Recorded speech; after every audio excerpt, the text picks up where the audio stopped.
Alright, I'll party up in like 20 minutes. Okay, so there was a pretty major TF2 update that came out today. Kind of surprised everybody. Dropped in the afternoon after yesterday's outages with the database stuff, and it was a surprise. I think a lot of people figured there might be an update to like fix those issues, but not like this. Not something so massive.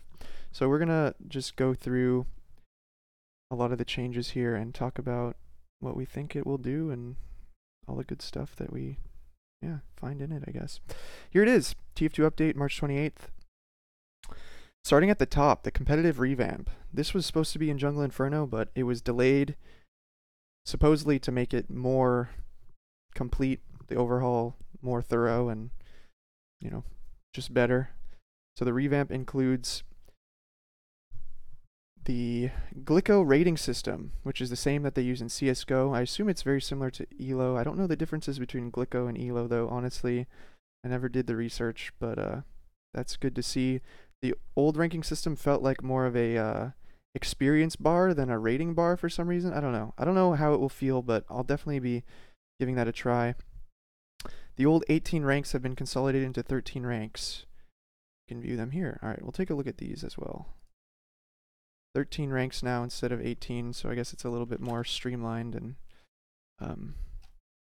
straightforward, I guess. Thankfully, Death Merchant is still the highest because I have a tutorial series called Death Merchant University, so that would have been unfortunate if they got rid of that one. But it looks like you just can be Mercenary 1 through 3, Contract Killer 1 through 3, Executioner 1 through 3, Expert Assassin 1 through 3.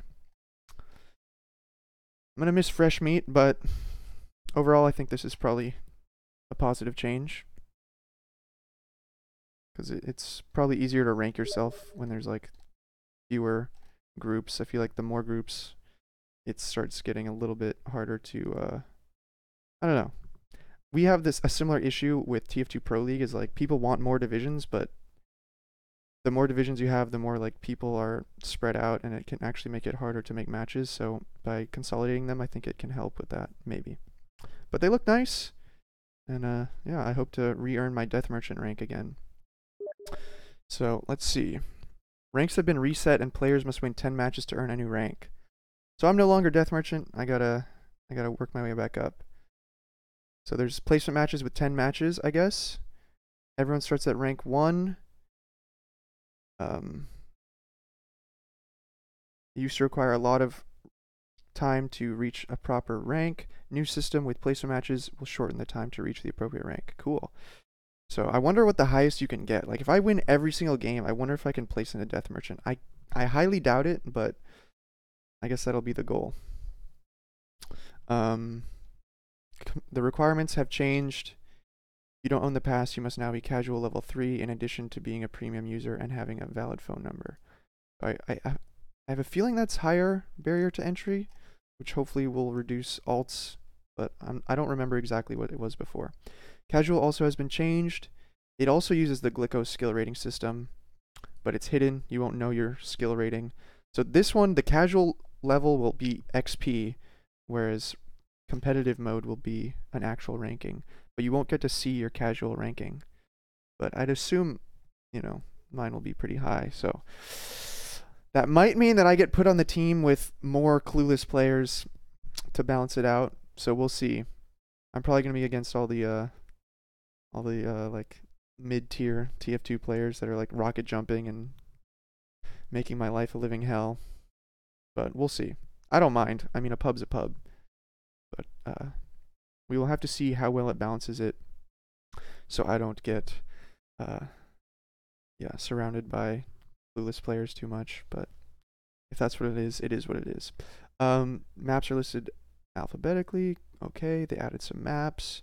Cool. I hope to see some revisions still to the casual map system. I feel like adding more maps is not actually a good solution because that will only help to divide the players into more servers. I think that we should be trying to promote more full games rather than more half full games. And adding more maps and more specialized like options, I feel like might be introducing some problems there. So I'd be careful about that. I'd like to see like rotating maps, like different seasons or something like that. They also updated the match end vote to only vote on maps for the current game mode. Oh, cool. So that was a big thing that people that loved the quick play mode were upset about, is like they queue in to play like Badwater and then they end up on like 2 Fort. But now you can stay on payload at least, which should be nice. Queue while playing, you can queue while waiting. That's cool. While queued, status will be shown in top right. Alright, so just more modern features, which is awesome to see. Multi-queue. You can now queue for multiple match types. Players can queue for all match types in parallel, but accepting a competitive or man-up match will remove the player from other queues. Players who are in a party and not the party leader are now able to freely browse any of the matchmaking menus. Okay, cool. Yeah, that's nice that they sort of set competitive mode and I guess man-up MVM as higher priority. So they encourage people to like commit to playing those games instead of like jumping out of a competitive match to join casual or whatever. So that's cool. Good stuff. Alright, gameplay changes. Important. After Jungle Inferno, I'd say that these changes here were probably the most requested and people were losing their minds about. I don't think I saw any single thing that people were complaining about more than the flamethrowers. So I do think Valve made Pyro very viable. Flamethrowers became a reliable source of damage, which was great to see. And that was an important step forward for turning Pyro into a generalist. But it was pretty clear that there were some issues, namely the like sprinkler flamethrower thing you could do where you just like spin around and do full damage to everybody around you. So in order to address that, they've done this. Flamethrowers were able to do full damage regardless of the spread of their flames, rewarding maximizing flame spread over focusing a target. We've made changes geared towards preserving the current damage range of flamethrowers but requiring better aim. Whenever you see this in TF2, I think you know, the competitive players and everyone should be happy because that means that Valve wants to reward being skilled and hopefully, you know, being more skilled, needing aim, having a challenge to do the thing the best possible or at the full potential of it, I think is valuable. That, along with risk rewards and trade-offs and things like that, those are the kinds of balance that I like to see. So flame damage per second now ramps up based on density of flame encountered up to 200%. That means that if you're only hitting like a couple flame particles, it won't ramp up to the maximum. You would need to like keep hitting the same spot and like putting all the flames on them to get the full damage. Initial flame damage per second reduced by 50%, resulting in the max damage being unchanged. Okay, so the maximum ramp up is higher, but the initial is lower. So if you encounter a pyro who can't aim, you're actually going to be taking a lot less damage. But if you encounter a pyro who can aim, you might be encountering more damage, maybe something like that. So the floor is lower, the ceiling is maybe higher, but only the best people are ideally going to be able to achieve the ceiling. So hopefully it will still feel fair and like the person actually had to try to do it. We'll have to see what happens with like clueless pubbers who run around with flamethrowers and whether their damage is going to be ever reaching this point regularly. So there might still be further tweaks, but this approach seems a lot better to reward players who can actually aim. So that's pretty good. Alright, moving to Dragon's Fury. We're happy with the design of the weapon and the playstyle it brings, but it should require tighter hit tolerances in order to reach the higher end of the damage range. Same thing, more aim. I agree with the design being cool. A burst fire weapon for pyro is cool, but making it so you have to be better. Let's see, size radius has been reduced by 25%. I remember seeing like a screenshot of the actual size of the part or the hitbox, and it was just enormous. If anyone has that, link it to me. But now hopefully it'll be a little bit more reasonable, more consistent at least with the visual. I think that was always one of the big problems with pyro, is like the damage and the visuals didn't match up well, but now it should match up much better. Bonus damage against a burning target now requires the fireball center to make contact. Okay, so this also puts a huge emphasis on accuracy. Before, if you just like barely graze them with a massive fireball, you'd do full damage, but now you have a smaller fireball and you have to aim it well, so it's probably much more similar to like a grenade now. Though I guess a grenade you could graze people and direct them, but yeah. Alright, let's see. Gas Passer as well. Found a couple of issues. Oh, this is MVM only, so I haven't, you know, I haven't played MVM with Gas Passer, so hopefully that's good stuff, but pretty irrelevant to my daily life. I do think the Gas Passer is an interesting item, though. You can use it for sort of crowd control and deterring people from pushing through certain areas, unlike any other item. Well, maybe kind of like a sticky trap for Pyro, but it doesn't deal direct damage, so the Gas Passer is kind of interesting. Extinguisher. So I actually was pretty surprised to see an Extinguisher change, but the Extinguisher, I remember hearing so many complaints about how the weapon was like nerfed to the ground or whatever. I always thought it was like still sort of useful, but just the slow deploy time, like they addressed here, was always a big complaint. So slow deploy time, which is there to help pay for the burst damage of the weapon, hasn't been well received, and we agree it feels awkward. The design goal of this pass is to embrace the concept of a finishing move weapon, which requires planning, timing, and introduces opportunity for combo gameplay. I also felt this combo thing was kind of moved away from in Jungle Inferno, so them trying to maintain it, I think, is actually valuable. Like, as far as Jungle Inferno went, like, it just was flamethrower only, but now bringing back some elements of comboing, I think, is cool, because it's a unique thing for Pyro. I guess you kind of get it with Soldier, like, you pop someone up and shotgun them, or with Demo Man, you sticky someone up and then pipe them, things like that, but, I like the idea of trying to keep some of those elements in Pyro, as long as it requires some sort of skill to do it, I guess. So the new design attacks mini crit and then extinguish. So instead of a full crit, you get a mini crit. Okay, receives a speed bonus based on the remaining duration of afterburn. Or a damage bonus, sorry. Oh, okay. So if you just lit someone on fire and you hit them, you'll do a lot more than if they were about to escape from, like, burning and you hit them. So it definitely needs to be, like, comboed in that way. That makes sense. I wonder how much that damage bonus is, if you'll get up to crit level. But hopefully not. I'd rather not get one shot by it. I don't know. We'll see. Added Sketchx Bequest. Killing blows on burning player grants a speed boost. That's kind of cool. Similar to like the Big Earner, right? I guess this is a nod to some community member, but I'm not familiar with him. But that's interesting. Base damage reduced by 33%, holster speed 35% slower, no random crits. So you can pull it out fast, but put it away slow, I guess. That's how I'm reading it. Should be fun. Should be cool. Alright. Thermal Thruster. We erred on the side of conservative with the initial design, as this item introduces a lot of mobility to a class that's typically lacked it. But having watched players for a while, we think it's safe to make it easier for pyros to switch back to their weapon. Holster time reduced. Okay. I haven't seen a lot of Thermal Thruster, especially not in competitive, but I think a lot of people were mainly concerned about it given the Flamethrower being so powerful.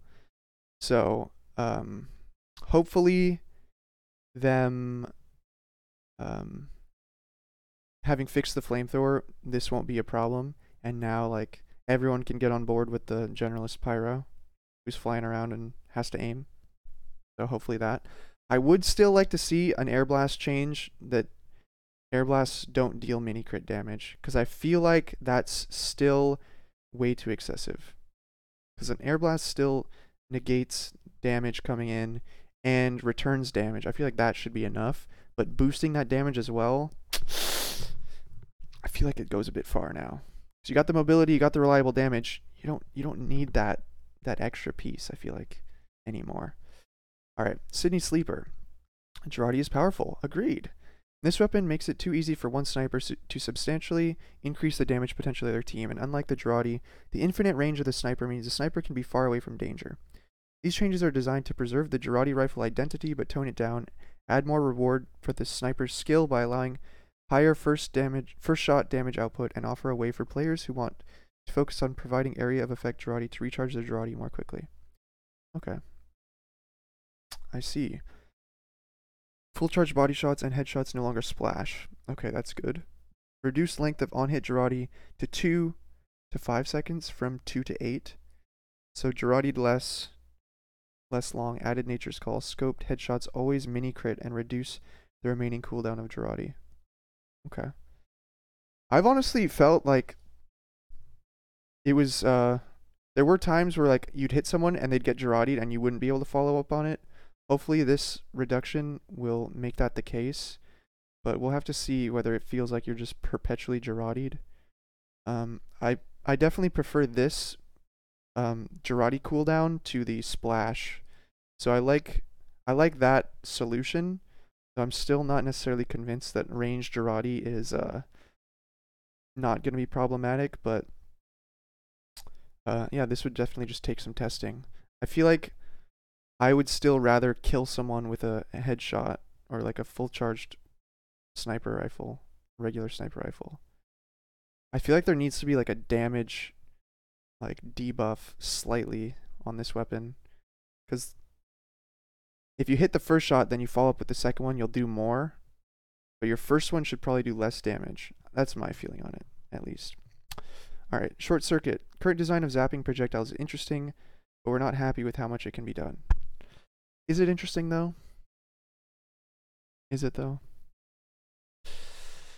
This item I feel like is problematic. Just zapping projectiles in general. Engineer is such a powerful defensive class that it's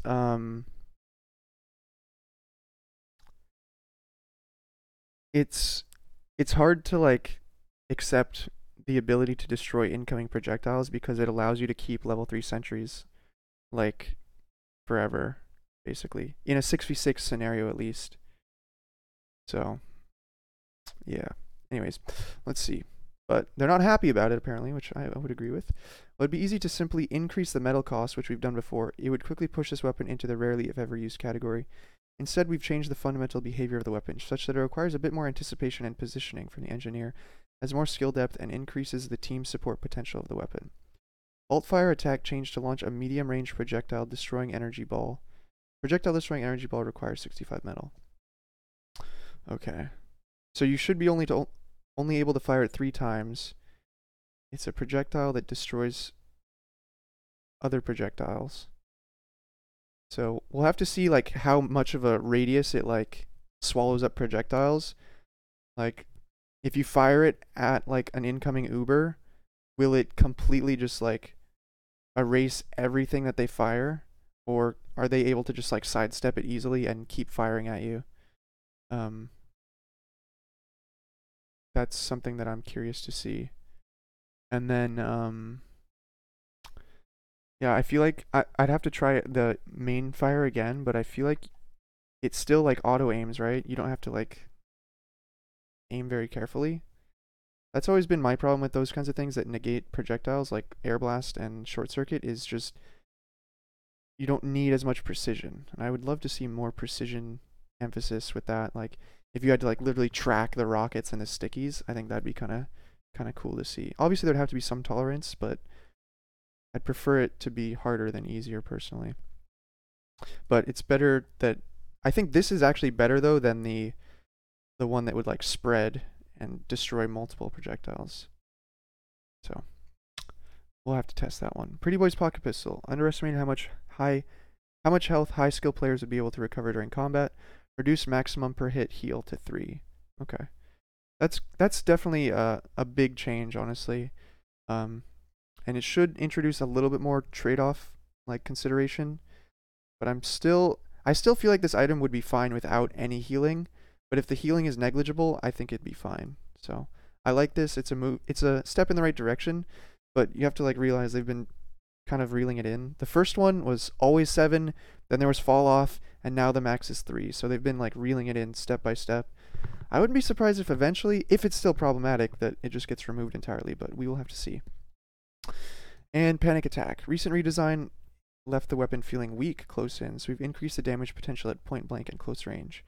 Reduce worst case shot pattern spread by 40%. Reduce damage penalty to -20. Okay. This actually might be a pretty damn good weapon now. I always thought this was interesting, the Panic Attack, because you could swap so fast, so you might see more people using this. The shotgun's been making a little bit of a resurgence in competitive lately, so hopefully we'll see people experimenting with that. The Atomizer, this is a bug fix. Players could perform a double jump and then quickly switch to the item and eke out a third jump. The goal of the previous change was to require players to commit to the item in order to gain the extra jump. Weapon must be fully deployed. So it's basically the same as the winger, which you had to have fully deployed to get the jump. So that's good. You can't like get a free triple jump without committing to having the bat out. So I think, okay, honestly, looking at these, every item here should probably just be unbanned. Short Circuit, maybe test that one, but everything else, Pretty Boys, Atomizer, Sydney Sleeper, Thermal Thruster, Dragon's Fury, Gas Passer, these should all be legal. Short Circuit, I'm still not sure though. Alright, and then gameplay fixes. Alright, I'm not sure if I want to go through every single one of these. Maybe we'll look for some major highlights. Fixed Fist of Steel, fixed GRU Eviction Notice, fixed Cowmangler's Charge Shot, so Afterburn lasts 6 seconds. So they shortened it.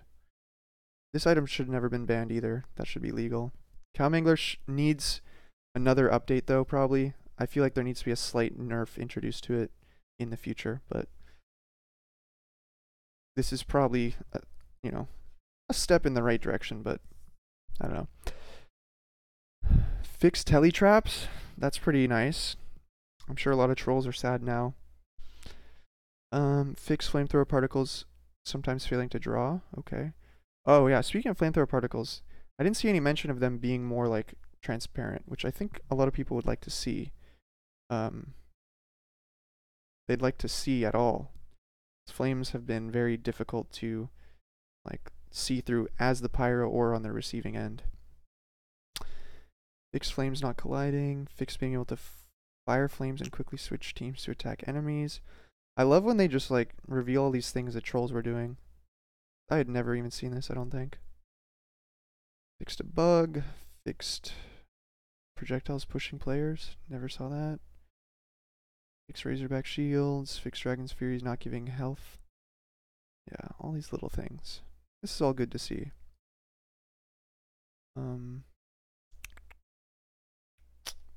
Lag compensation. This one's interesting. I don't know what this exactly means, but I've never really been one to complain about hitboxes, so hopefully it just is better and I'll never have to notice it. Fixed sticky bombs, sometimes blocking explosive damage from other sticky bombs.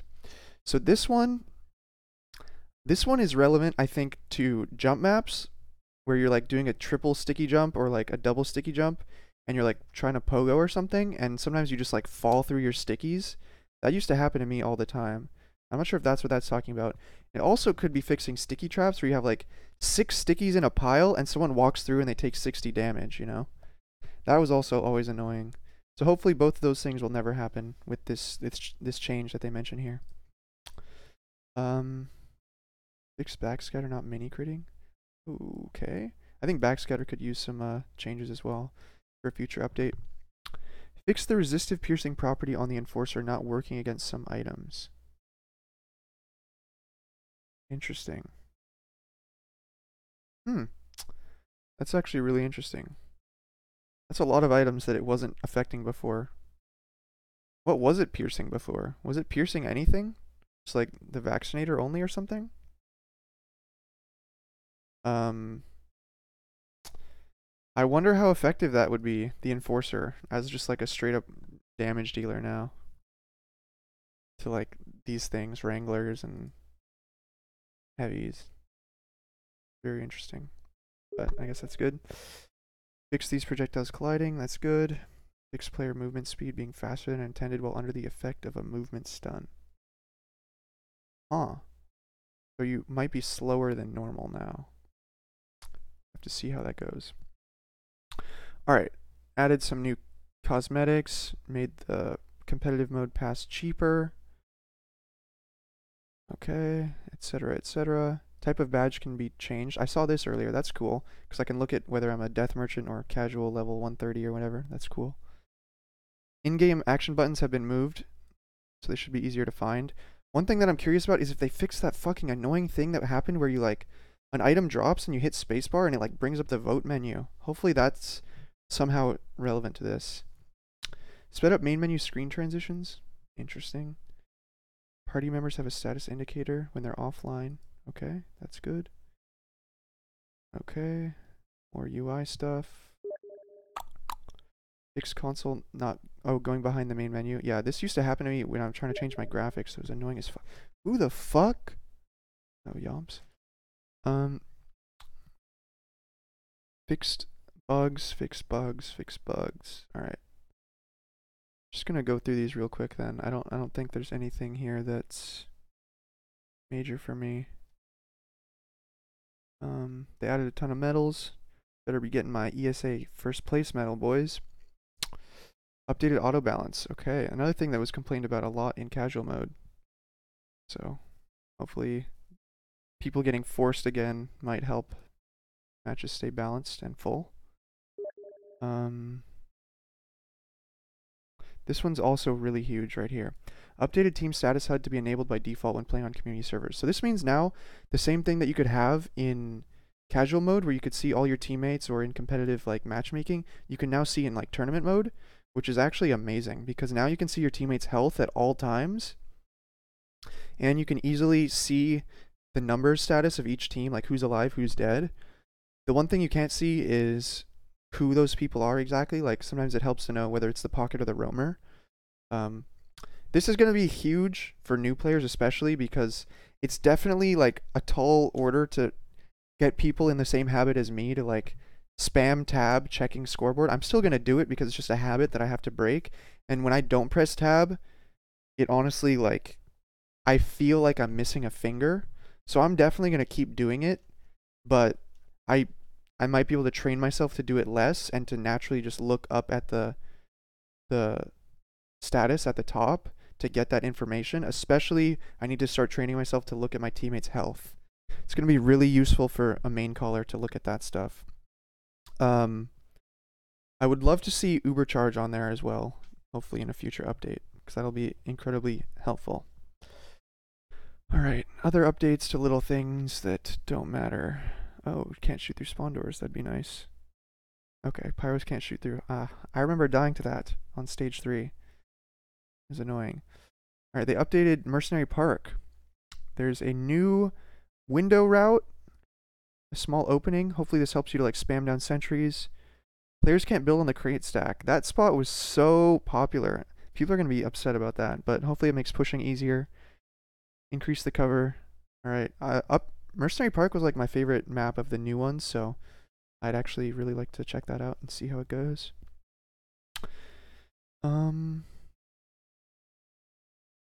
And other stuff going. What is this about anti-pony? How do I sign up for the anti-pony? I don't know. Anyways, looks like that's oh, prevent team switch command. Probably use that in our competitive configs. Alright, I think that's about it. Looks like a great update, honestly. So many fixes, so many improvements. Competitive, casual, balance, bugs. Yeah, and just came out on a random Wednesday, so I am pretty happy to see this, and I can't wait to try it out. I'm probably going to try some competitive mode tonight, see how that goes, and yeah, that's it. Let's get excited about TF2 and stop complaining, because we've got nothing but good stuff, boys. It's Tuesday. It's definitely not Tuesday, my friend.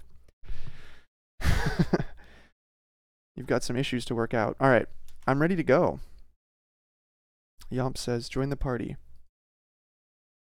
Blaze says, join the party. Read faster, you piece of shit. Join our party, we can queue. It's gonna take 20 minutes anyhow. Get me in on this placement match. Alright. Damn, you guys are pissed. Let's queue up. Do you really think anyone's gonna care about these, like every single detail that you're going over? I skimmed through the last of it. Yes, people are gonna care. Thousands of people are gonna watch that. Alright? Thousands of people. Thousands. Okay, get this plug. That's my clickbait.